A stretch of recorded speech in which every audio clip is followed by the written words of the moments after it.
Welcome to The Truth in This Art. I am your host, Rob Lee, and these are my conversations bridging arts, culture, and community. Today I've got a special guest for a special conversation just in time for Culinary Arts Month. He's the co-owner of Neopol Savory Smokery, renowned for its cozy ambiance and top-notch smoked delicacies. With locations in Belvedere and Holland's Market, Neopol is famous for its smoked salmon BLT, a personal favorite of mine. Of course, please welcome Dorian Brown. Welcome to the podcast. Thanks for having me. Thank you for making the time. I'm glad we were able to get here. You brought treats, you brought food, so shout out to you. No problem. Enjoy it. All I did was provide water. It's kind of sweaty. I even brought water, so you know. Look, you brought one of my favorites, actually. I see, as my partner's kid puts it, he's like, yo, why you like spicy water? You know? I was like, look, gotta have that fizz. So, this interview is, in this conversation, really, I think conversation's a bit better than an interview. Interview feels, a little bit too, refined, I suppose. Not to say that it isn't, but before we get into the sort of deeper questions and this theme around like Culinary Arts Month, food, and so on, I think it's important to set the stage and give you the space to introduce yourself. And if you will, in an introduction, share one of your favorite food memories. Favorite food memories? I'd have to say, I get asked that question. It's not the first time I've been asked that question, but this is the first time I'm going to give this answer because it just came back as you get a little older, so you start thinking about childhood and things like that. And a memory popped up that was pretty significant. When I was younger, my mom was a single mom, worked a lot, and we didn't have a lot of family time together. Sure. But food was important to us. We were on a tight budget, but maybe like once a month, my mom and I would hop into her. She had this 3-tone Volkswagen Jetta. It had it was a white car, but it had a blue hood and like a red side panel. Right?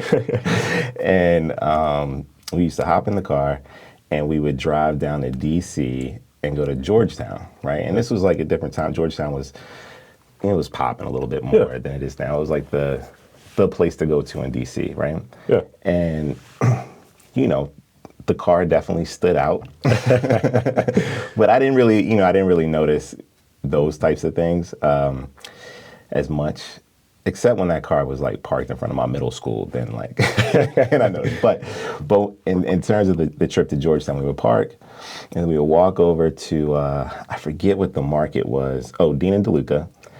And they had sandwiches there, right? So it was a deli spot, and we would go in there, and we would split a roast beef sandwich with extra horseradish, onions, and like a medium rare sliced roast beef. And, it cut it in half. It was a huge sandwich. And we would go out to like the little canal, eat it, and then walk around, and then go home. Yeah. Right?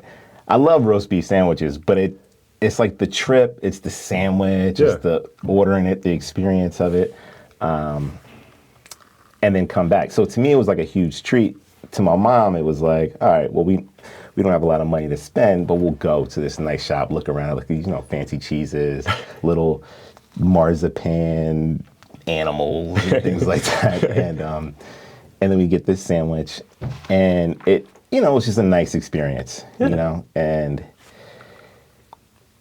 yeah, So for the folks that are undipped, and thank you for sharing that. That is delightful, and it makes me think of a few things. But before I hit you with those, I want to go back. You got to introduce yourself for the folks that are undipped. Okay. So my name is Dorian Brown. I'm the co-owner of Neopol Savory Smokery. We've been around for 20 plus years at this point, depending on what you call the start. But we've been at Belvedere Square for about 20 years. We opened up a small shop in DC at Union Market. And in 2018, we moved all our production down to Southwest Baltimore. into the biopark area. Yeah.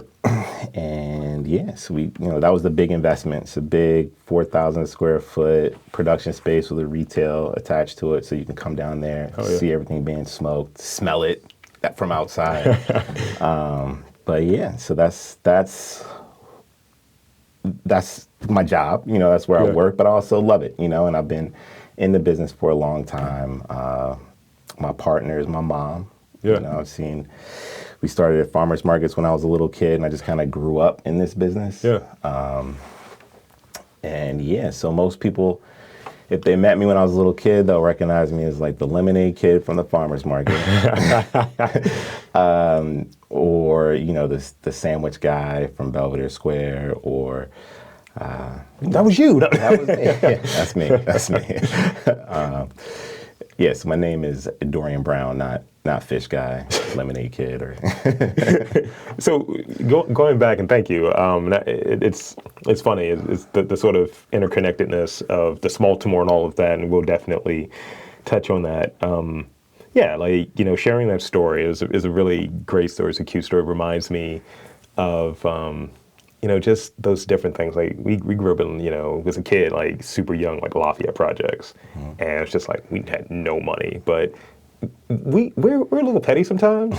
Like I may have had a billboard over here because I'm petty, but we were like the only kids there. This was like when Pizza Bowlies rather, first became popular. We would be the only kids on the 7th story of building 1035, getting the wild pizza. And as an adult, kind of knowing how broke we really were, how pop we really were, parents never let us know how bad it was. Yeah. We just know that every Friday or every other Friday, pizza was coming and it was hot and ready, to reference another pizza place. Right. So in 20 plus years, I mean, so, we both are city alums, what have you. We crossing ships. And the funny story about, the whole city thing, I wasn't involved in it. I knew I was going to go to city, right? And my parents, I was not on this trip, when they were looking for a house, they went with my brother, so checking all of these different places in the city, and they ended up agreeing to move into Govins. Okay. So Belvedere Market was I was there. So always a thing. It was just like going over there and whether sort of being aware of your spot or going to AdWords, but definitely being in that area is definitely a part of sort of growing up my maturation process. And the family thing, like being partners with your mom, that sounds just dope. Yeah, usually. 70-30. That's great. No, it's good. It's good. So in my home, in my personal thing, and we saw each other relatively recently, about a month ago. Neopol's been, a part, especially in like recent holidays, like, going back a little bit, we had a holiday party. We have a fete at the crib, and it was your food. That's what was there. And we looked like we were balling out. It was just like we had the smoked shrimp. We had a little bit of everything. But definitely we looked real ballery. It was like rave reviews. And then I think we doubled down. It's like, let's run it back. New Year's as well. Nice. Love that. And most recently, I was able to see you and your mom at the Belvedere, and I was there with my mom. So it was the Mother's Day thing, and we were over there. So it's definitely been a part. So, could you speak on sort of like how, the story began, like moving and having that background with, the farmers markets and seeing that sort of trajectory, and as you touched on earlier, the larger investment in being in, the Hollands Market area, and what is the sort of story when it went from, okay, this is a thing that we're doing, to like, to your involvement, I guess. You said you grew up in it. Smoke is in your blood. It is. I mean, if I were to, all right, I'm gonna put the whole story in like 60 seconds. This is gonna be amazing. Okay. As a little kid, my mom was looking for a side hustles, you Sure. know, before it was called that. And she was doing like prep work in restaurants. It was a place called the Brass Elephant that was like Nice. big back in the day, or fancy back in the day. She was doing like, you know, chopping onions and making salad dressings, you know, and that was like her job there. And then she got with my godmother, and they started doing food together, Yeah. and they had an idea to start selling at the farmers market, right? And it's not going to be 60 seconds, but I'm just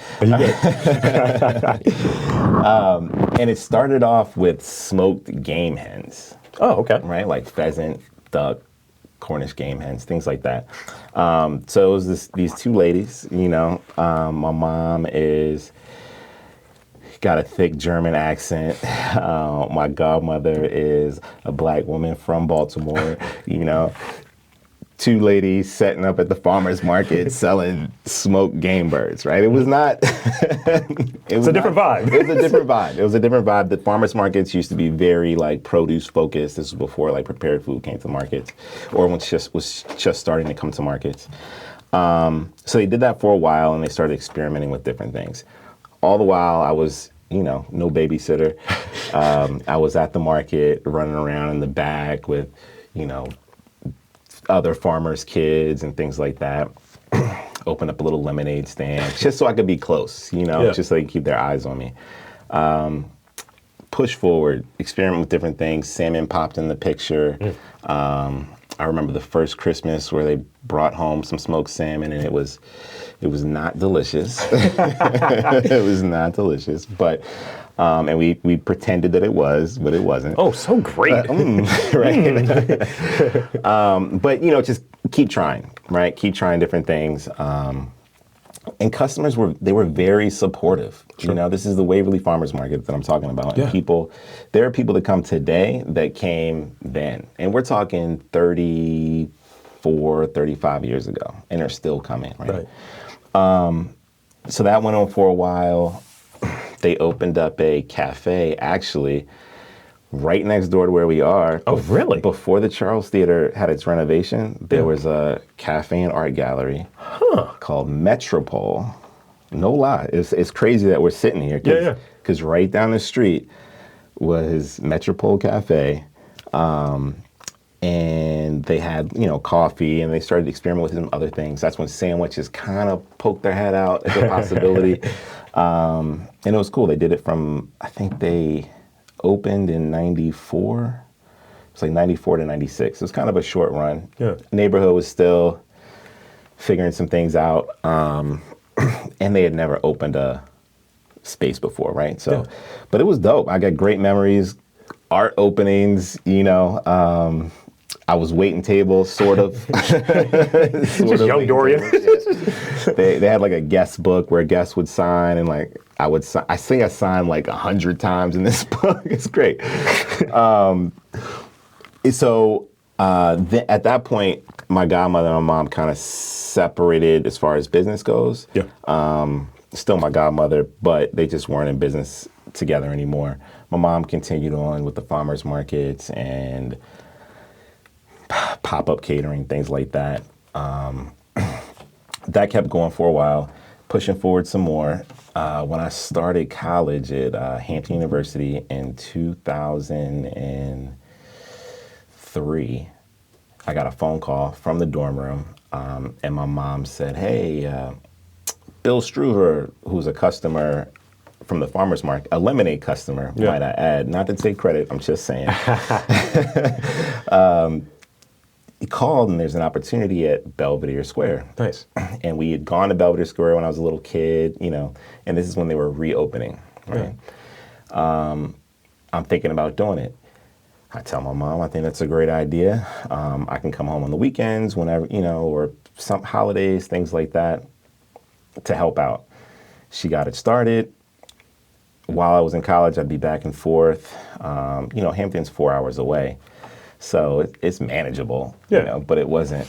I was also in college, you know. So It's like I'm trying to enjoy this college thing. So sometimes I'm leaving 3 o'clock in the morning to come home, but it was great. And then when I finished in Hampton, I was going to start teaching, my mom was in a spot, 3 years had gone by, and it's stressful, new business, managing people, kind of feeling like she's on her own. So I said, hey, I'll stay for a year, and help out. Year turned into today, right? And I fell in love with it. It grew from being at Belvedere Square, became stable there, opened up at Union Market about 10 years ago, and then pushed forward to the production kitchen, all the while doing farmers markets, doing some catering. Yeah. This is great. I love it. I can't believe how much time has gone by. I don't even remember what your question was. No, but I know I promised something like 60 seconds. No. See. Again, as I tell people all the time, right? Whenever they're giving the sort of fleshed out answer, one, it's answering other questions. Okay. So it makes my job easier. It makes me look like I'm really talented. Like, man, Rob, cool. that was such a great question. Oh, And thank you for that, because we talk, touch on the Baltimore thing.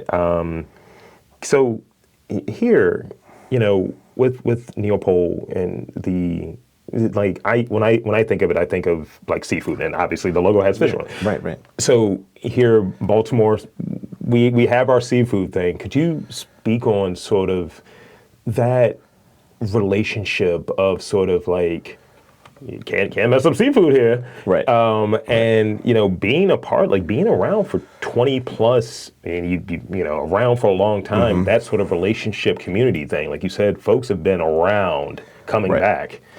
So speak on sort of the importance of that, I guess. Well, that's touching into some of my favorite parts about being in business in Baltimore, right? So what are we selling? We're selling smoked salmon, smoked mussels, things that you're not going to find them everywhere, right? We kind of got our own little lane here, right? Sure. So when you do that, sometimes there's some people that'll recognize it right away. Like, oh yeah, smoked salmon. I remember when I was traveling in Scandinavia. Whoop, whoop. That's great. Yeah. Love those folks. Very supportive, great part of the Neopol customer base. But there's also people that might not be as familiar with it, right? Right. See smoked mussels, New Zealand green lip mussels. It's like, one, they're too big, or, I don't like that, or that's nasty. A lot of things I realized in spending all that time standing at the counter trying to convince people to try something, that it's a lot easier to say, I don't want something, than to start to entertain like, oh, but that's not made for me. Right. Right? And sometimes people see things that aren't as familiar, right? Like, you don't come up eating these things. Yeah. And it's easier to just be like, I don't want it. Yeah. Right? Because it's not being offered to you Right. on a regular basis, right? So then what do? You let somebody sample it, you give them a taste, throw a couple extra mussels in the bag, something, right? Yeah. Just so you can taste it. The flavor profiles, things are a little sweet, a little salty, a little smoky, something's crispy, something, it's things that you're familiar with, just in a different application, right? Yeah. And then when you can get somebody to taste something for the first time, or second time, or first time like that, or whatever the case, and then you change their mind, and then they say, oh, I love this. Or, and then it becomes something they share with their friends, and they say, I got a salmon spot that I'm gonna take you to, right? Yeah. Or I got a mussel spot that I'm gonna take you to. I got or a mussel salmon guy. spot. Right. And that's dope, because people are now, a part of it, right? And that, you really can't, I haven't experienced as too many things that are that satisfying, right? And being able to share this food with so many people. And to what you said earlier about your holiday and having the food there, that is all those feelings times 10, because now just being in this work for this long, people have been coming every year, throughout the holidays, and they'll come in and say, it's not Christmas unless we have a piece of your cranberry smoked salmon on the table. And what you know, how nice is it to be a part of people's most special times? Yeah. You know, when people are all together, and then this be a key part of it. You know, it's absolutely, you know, as I touched on, it's the family thing. Like when you have it there, like we had in our out of town people, and they're very much, so what is this going to be? What time? And as soon as it comes out, they're like, they see like, they say, Right. so yo, Barb, what are the shrimps? What's the shrimp on? Right. And it's like, yo, these slap. And I didn't want to cut you off, but I definitely want to get this in. Like earlier, I was talking with my mom, because I was doing that. Like, I talk about the guests. Like, hey, you know, the thing is, you know, I be bragging it up a little bit, because you people are much more interested in me. I'm useless. Right. But, you know, I'm there. We're at a spot, and I'm the, when it comes to my family, generally I'm the cowboy. I'm the person that's going to go over the ridge. I'm going to try the new thing, and then I'm going to report back. And almost curating the menu for them. And my mom was like, nah, I don't know about that. Mussels, I think that's going to be terrible. Literally. And maybe it's because I was told I had this European thing by a European black guy, which is, we'll talk about that afterwards. Me and my partner went to a movie at the Senator, right? Right. And then went over there to Belvedere, and she was like, we're gonna have this wine here. I think this will pair well with something from Neopol. Robert, go over there and procure me. She's like, give me some of the mussels. That's literally what happened. So we're sitting eating mussels and drinking wine. that's great. I was like, this is a combo. That's We're great. doing it. Yeah, that's great. That's great. And it really feeds into, like, when we're in the kitchen and we're making large amounts of food, but it's a small group of people making it, right? Right. Things are just scaled up significantly. But when we make it, sometimes you can get lost in the, you know, I got to smoke 100 pounds of this today. I got to do this, you know. But you got to remember, you got to taste it. You got to say, okay, well, if you got a big vat of shrimp salad, right? Like, you know, 75 pounds of shrimp salad. And you taste one, and it's just something's a little off. It's fine, but it's just a little off. Then you stop and you think, like, well, what if, you know, someone buys a half pound of this, and they've been talking about it for the last, you know, 2 months to somebody from out of town, and they get it, and it's like, it's good, but it's like a little off, right? Yeah. You remember that. You remember, like, well, what if somebody's bringing this home for a holiday, or if it adds a lot of value. It reinforces, like, how important it is to put out a good product, right? Yeah. And I hope I don't ever lose that, you Yeah. know, and I hope I can do a good enough job of sharing that with the people that I get the opportunity to work with on a regular basis. Yes, it's important. And thank you for that, because it's, you know, I think a lot of times that gets lost. Like, you know, for someone like me, and I'm like, look, I got a reputation with the chefs out here. People, they're like, nah, Rob's coming here, and they make sure that they think it's right. Right. And I'm not even that. It's just like, I respect the game, and I really like the things that I like, creature of habit, as you would know about what you brought for me. But it is that thing where, you know, hearing it from someone and hearing sort of what everything looks like, and then knowing what the last few years has been. You know, as far as things have gone up in cost. Like, not even the things that, like, I remember having this conversation with a chef about the cost of, like, olive oil. Something like that. It's just like, you don't have a line item a menu item that just says olive oil. But olive oil is in so many different things. So true. that increases sort of the thing. And even the seafood thing, as I shared before, I'm a smoked crab guy. I know the margins are a little crazy out there. So it's great to hear sort of like the other side of it, like, and thinking through it. It's not just a slog. It's like, you know, it seems very, very simple and it should be matter of fact, but you care about what you're doing. You care about it in this volume. You recognize, like, as you said, you know, this is on folks, like, during their special times. You know, look, I'm doing a Neopol Smokery thing for my birthday. Look, I mean, wow.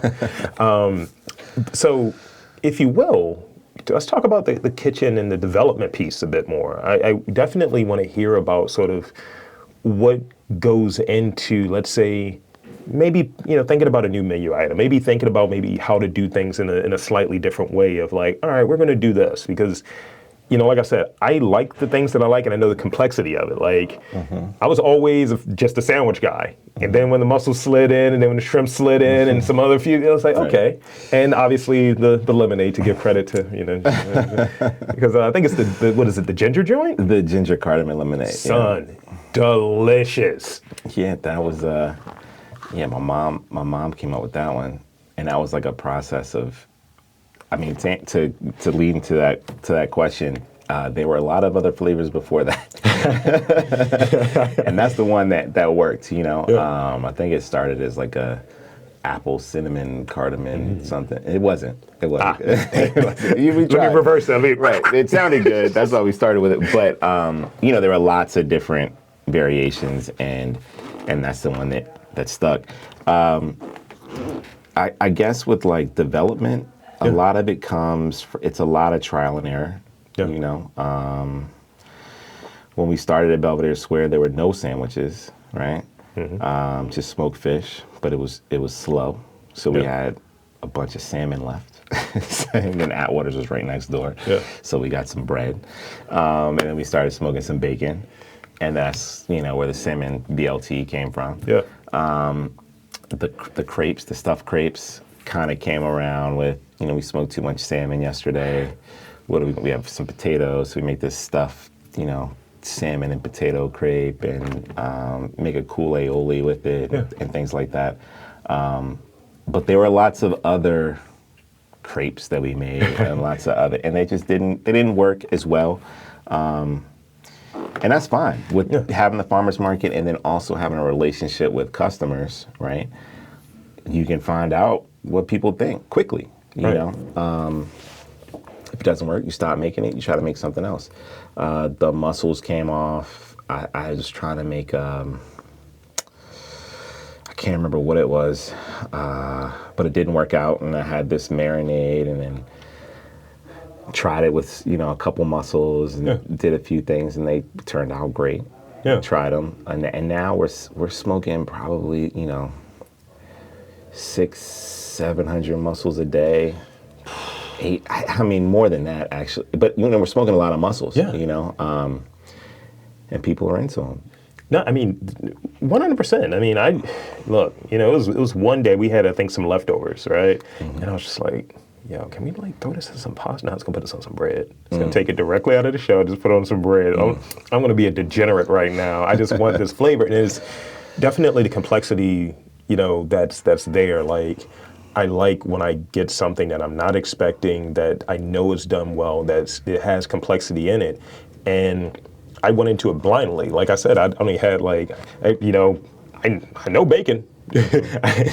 I know these items, what have you. It's like, this is delicious, and this is smoked. But then getting sort of these other items, like, I think your mussels are the first mussels I've ever had, actually. So, that's now the barometer for me. I'm gassing you up a little bit. Yeah, I feel it. I don't even know what to say. So, I got a few more questions. Okay.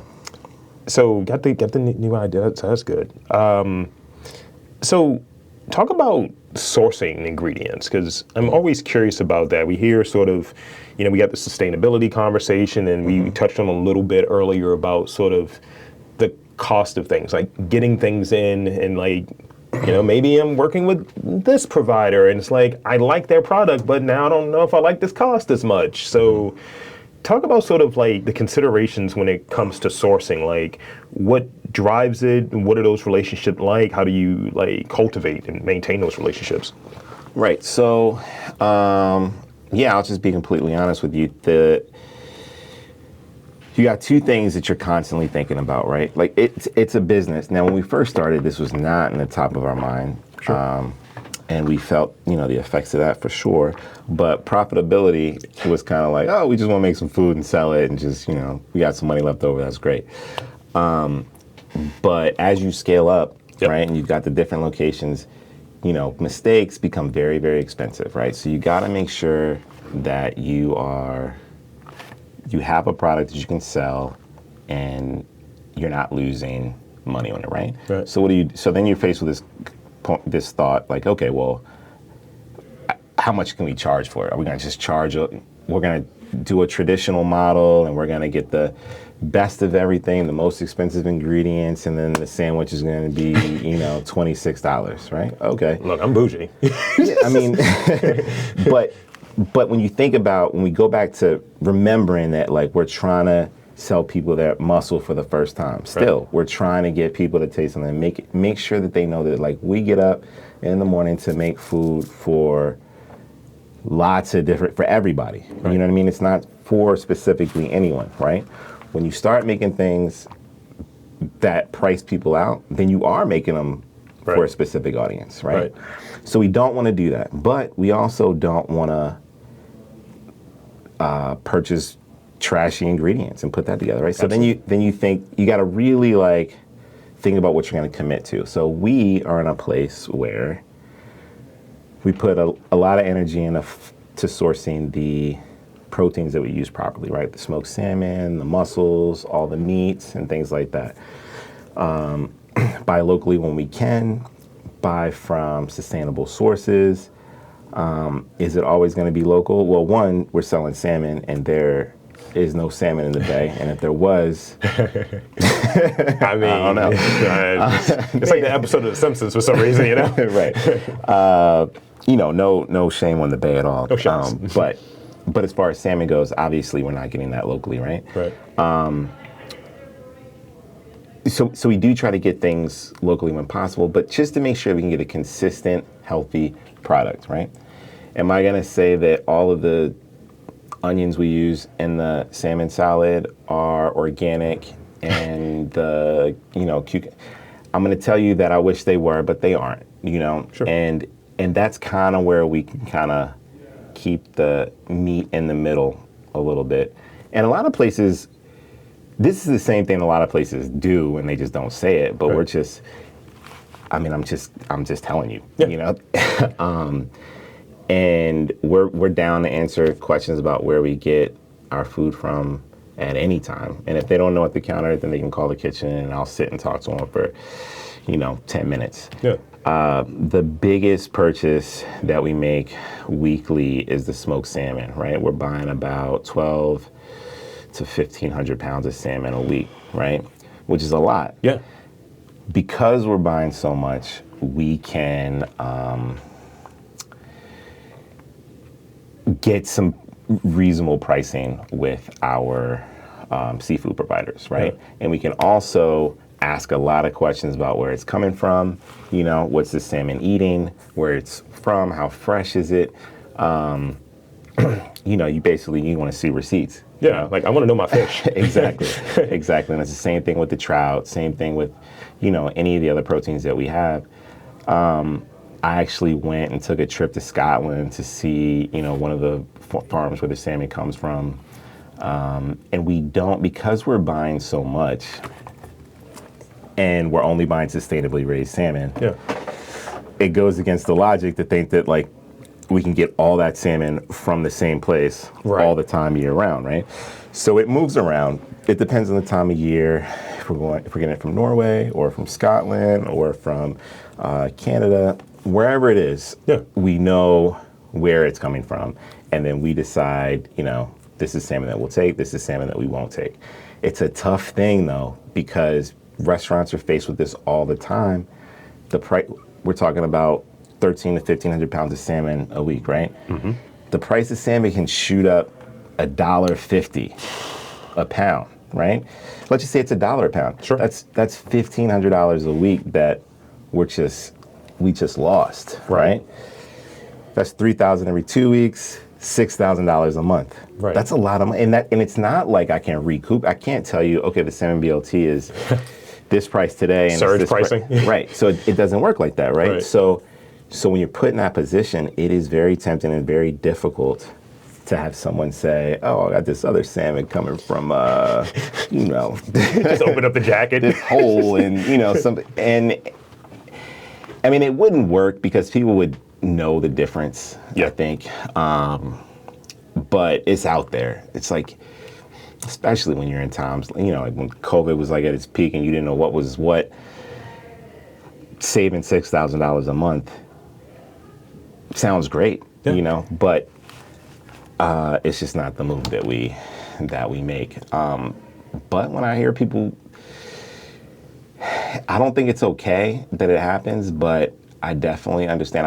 I've sat in the office looking at the price list and like a panic, you know what I mean? And it's a tough situation sometimes. And and it's no shots. It's just my take as a consumer or what have you.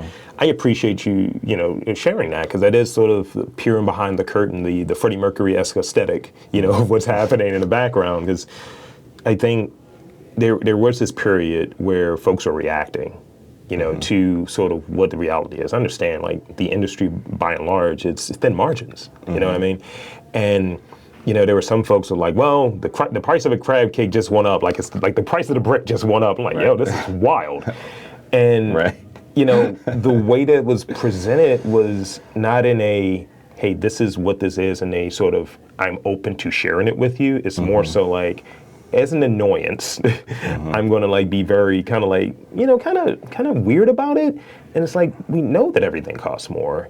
And I think articulating that and what that industry looks like, I think there's more good that can be done with transparency versus what feels like a reaction. It's just like, I don't know if I'm going to buy like a $50 crab cake. But I also have seen, because I'm a person shopping, the price gone up. Like, that was a main protein source for me. And, it's very much so. It's some of those moments where I'd go and get the jumbo colossal lump or whatever. I'm getting like the best version. Right. And I'd go to like Wegmans or something like that, and then suddenly it's like, yeah, that's $62. I'm like, oh, I guess that's going to go back. Or I'm going to find a way to maybe maybe it's not a pound of the lump. Maybe it's a half a pound of that, or 8 ounces of that, and some claw meat, because that's what the flavor is, and all of that different stuff, but kind of using what I know.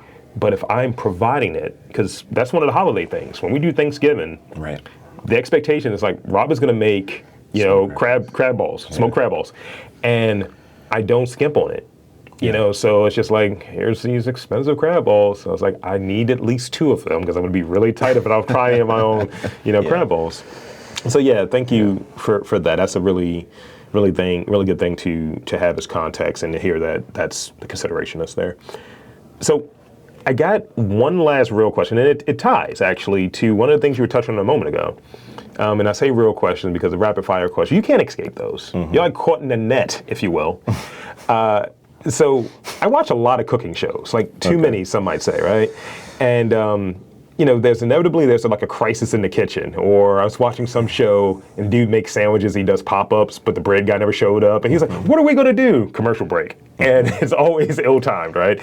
So is there a time that comes to mind, like when you've like had one of these crises in the kitchen, and it worked out, but also it's just like, all right, I lost a hand, but you have both your hands now, so obviously it worked out.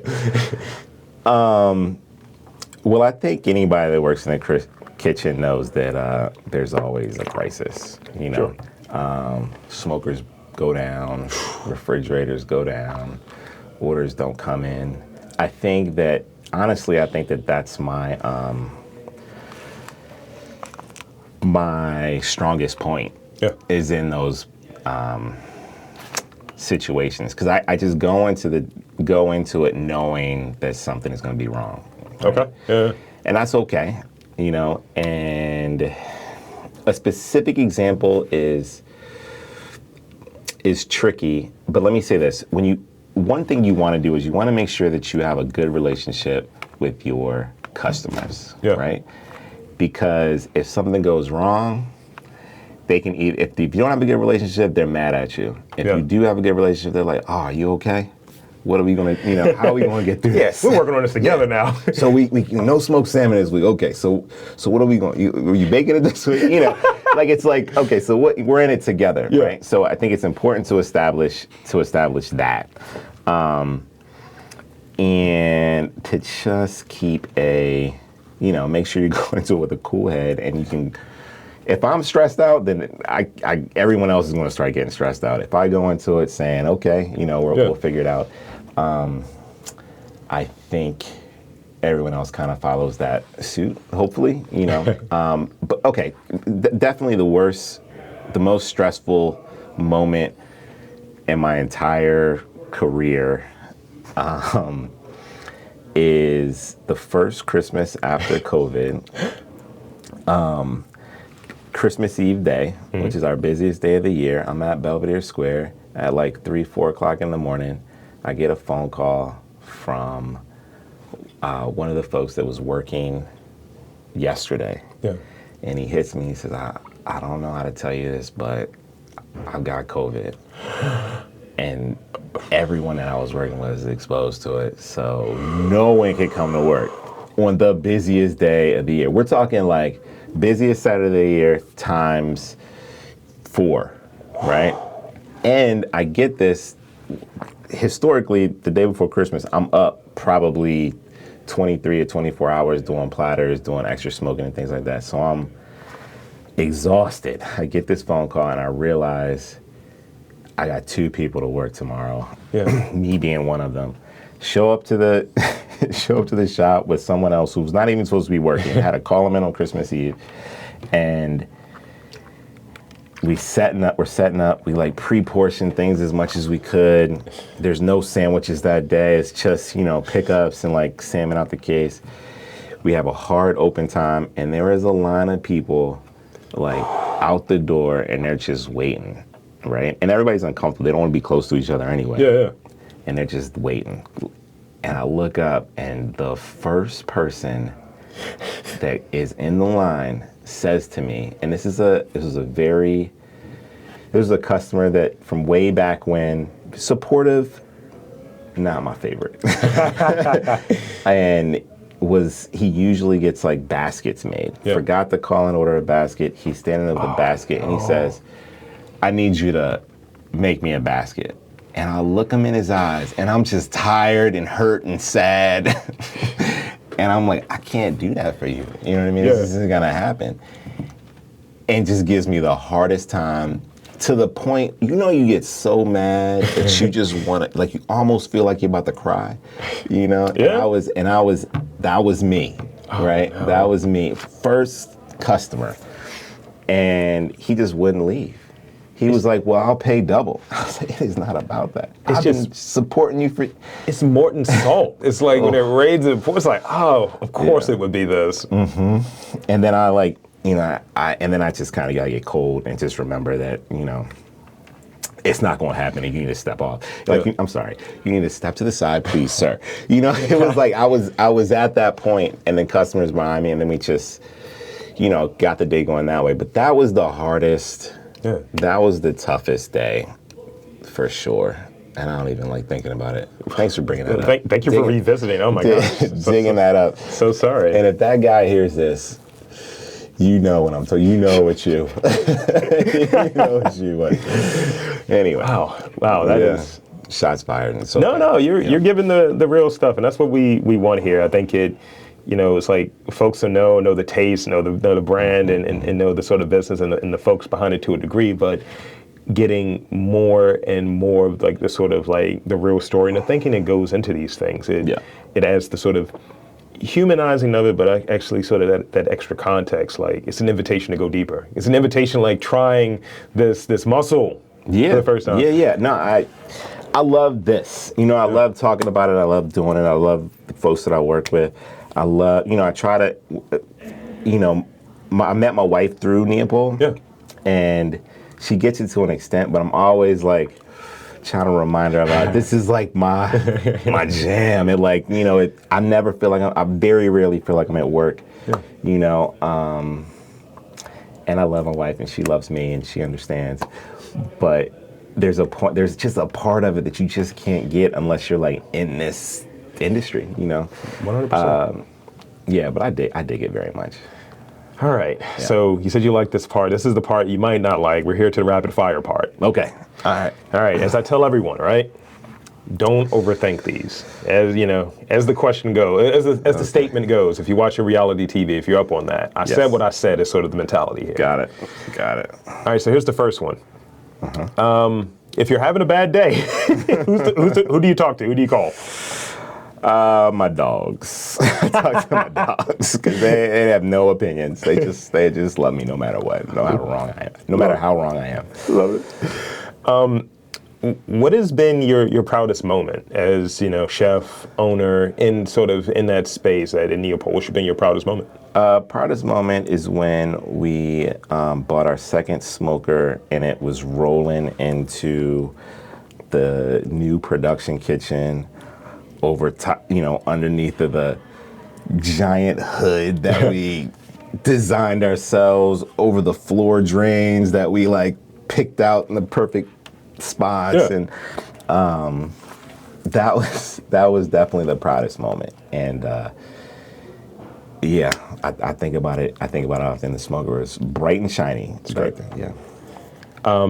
So as you were touching on a little bit, and I kind of get it as far as the industry, I admire folks in food, hospitality, culinary arts, all of that stuff, because it's just I dig it. I try to get it. I've never worked in the industry, but it's I try to get it and have that sort of utmost respect, because it's it's a trust thing, right? Mm-hmm. And I can imagine those days, and you touched on, you brought up a memory. Those days can be hard. What is that practice, if any, that you have that just clear your mind and kind of get the day set right? Some people get up, they meditate. Some people do yoga. Some people do the gym. I do the gym. Mm-hmm. What is the thing for you, that self-care practice for you? I like to get up a little bit earlier and just have a solid 30 minutes to kind of sit on the sofa or on the porch with a cup of coffee and not say anything to anyone for a moment. Because during the day, I'm always engaged and talking, so it's nice to just have silence for a solid 30 minutes. And then I'm good to go. This is the last one, and this is going to be a theme for these interviews. I got to ask folks. Okay. What's the last thing you ate? Last thing I ate, I had I got black sauce yesterday, and I had 3 bites of a lamb sandwich left. Yeah. And I ate that and some cold mac and cheese. Okay. There you go. I'm detecting the theme from folks. It's just I had some leftovers. Yeah. It always slaps. And, I believe the partners got me some black sauce biscuits. I was like, I got a craving. I need a biscuit in my life, which is, if I'll say things like that when I get super black about them, mm-hmm. I need some cornbread in my life, Staddington. Yeah. So there's 2 things I want to do as we close. Okay. You got off the hot seat. We're out of the rapid fire portion. That was nothing. That was easy. So here's the last 2 things I want to do. One, I want to thank you so much for spending some time with me. This has been great. Thank you for asking me to be here. Absolutely. It's a pleasure. And 2, shameless plugs. Social media, website, any of that stuff you want to share for folks, to check out Neopol. Oh, yeah. You can see us at Belvedere Square, if you're uptown. If you're downtown, come to Holland Street. You can see, the production kitchen and sit down, get some lunch. If you're in D.C., Union Market. If you're at the Farmers Market, we're at all the cool ones. Waverly, JFX, Fells Point. And if you want, Neopol Smokery on Instagram and on Facebook, and we're not cool enough for TikTok. But yeah, just check us out. We're not too hard to find. Oh, also, shameless plug. We're very picky. We didn't want to wholesale ever, because we worry about how people are going to treat the food in their case. But we actually stuck our foot in, and we have our stuff at the Wine Source. So nice. The salmon salad, shrimp salad, and the crab locks. I go to Wine Source weekly. Yeah, it's a great store. Yeah, yes, it is. Yes, it is.